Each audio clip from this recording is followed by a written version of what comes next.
সম্প্রতি বিসিএস ক্যাডারদের মধ্যে সৃষ্ট দ্বন্দ্বের জন্য জনপ্রশাসন সংস্কার কমিশনকে দায়ী করেছেন সাবেক আমলা ও বিশেষজ্ঞরা। কমিশন সরকারি কর্মচারীদের জবাবদিহিতা নিশ্চিতের পরিবর্তে পদোন্নতিকে বেশি প্রাধান্য দেয়ায় এই পরিস্থিতি হয়েছে বলে জানিয়েছেন তারা। একটি সুষ্ঠু নির্বাচন আয়োজনে প্রশাসনের যতটুকু সংস্কার প্রয়োজন তা বাস্তবায়ন করে বাকিটা সুপারিশ আকারে প্রদানের পরামর্শ বিশেষজ্ঞদের। আহমদ অনিকের রিপোর্টে দেখুন বিস্তারিত। পার্সেন্টেজ এখন 50-50 হয়ে যাবে।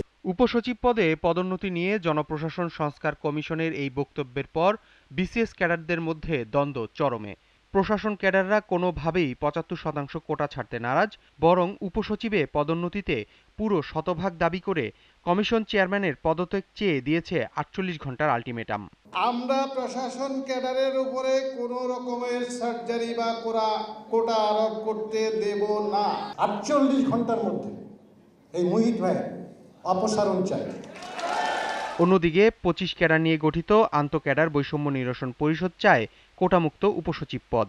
সরকারকে চাপে ফেলতে আলটিমেটাম দিয়েছে প্রশাসনের ক্যাডাররা, দাবি তাদের। আমাদের 25 ক্যাডারের আন্দোলনের মূল উদ্দেশ্য হচ্ছে যে ক্যাডার যার মন্ত্রণালয় তার হবে। সবার মতামত না নিয়েই উপসচিব পদে পদোন্নতির পদ্ধতি পরিবর্তনের আভাস দিয়ে জনপ্রশাসন সংস্কার কমিশন সঠিক কাজ করেনি বলে জানান সাবেক সচিব আবু আলম শহীদ খান।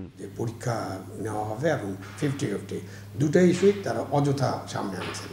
এটা সংস্কার কমিশনের চেয়ারম্যান ভালো বলতে পারবেন তিনি কেন এটা চিন্তা করেছেন। জনপ্রশাসন কমিশনকে দীর্ঘমেয়াদী সংস্কারের পরিবর্তে আপৎকালীন এবং নির্বাচন আয়োজনে প্রয়োজনীয় পদক্ষেপ নেওয়ার পরামর্শ বিশেষজ্ঞদের। নির্বাচনের প্রয়োজনে যে সমস্ত সংস্কার দরকার, প্রয়োজনীয়, খুব প্রয়োজনীয়, অতীব প্রয়োজনীয়, সেগুলো করে আমরা কাজে নেমে যেতে পারি। ওনারা সাজেশন দিতে পারে, বাট তার চেয়ে বড় সাজেশন ওদের কাছে প্রত্যাশা করব কীভাবে গণকর্মচারীদের নিরপেক্ষভাবে দায়িত্ব পালন করতে পারবেন সেই সংস্কারটা দেখতে চাই। আমলাতন্ত্রের যে পরিবর্তনের কথা আমরা বলছি সেখানেও আমরা একেবারে সব কিছু ছুঁড়ে ফেলে দিব এইভাবে চিন্তাটাও কিন্তু একটা অপরিপক্ক চিন্তা। এগুলো দিয়ে বহু দেশ এই পরিবর্তন এনে আরও গ্যারাকলে পড়েছে। সরকারি কর্মচারীদের পদোন্নতির চেয়ে জবাবদিহিতা নিশ্চিতে পদক্ষেপ নেওয়া জরুরি বলে মনে করেন তারা। গণকর্মচারীরা এখন দলের কর্মীর মতো আচরণ করে, গণকর্মচারীরা রাজনৈতিক দলের কথা বলে, ভোটের বাক্স ভর্তি করে, রাতের বেলা ভোট করায়। তো সেখানে আমাদের অনেক সংস্কারের দরকার আছে এবং তাদের মনোভঙ্গি সংস্কার করতে হবে।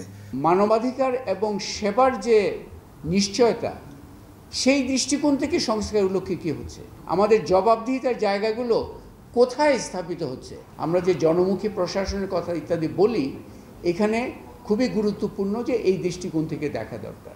জনপ্রশাসনকে জনবান্ধব করতে রাজনৈতিক সদিচ্ছা প্রয়োজন বলেও মত বিশেষজ্ঞদের। আহমদ অনিক, জিটিভি নিউজ, ঢাকা।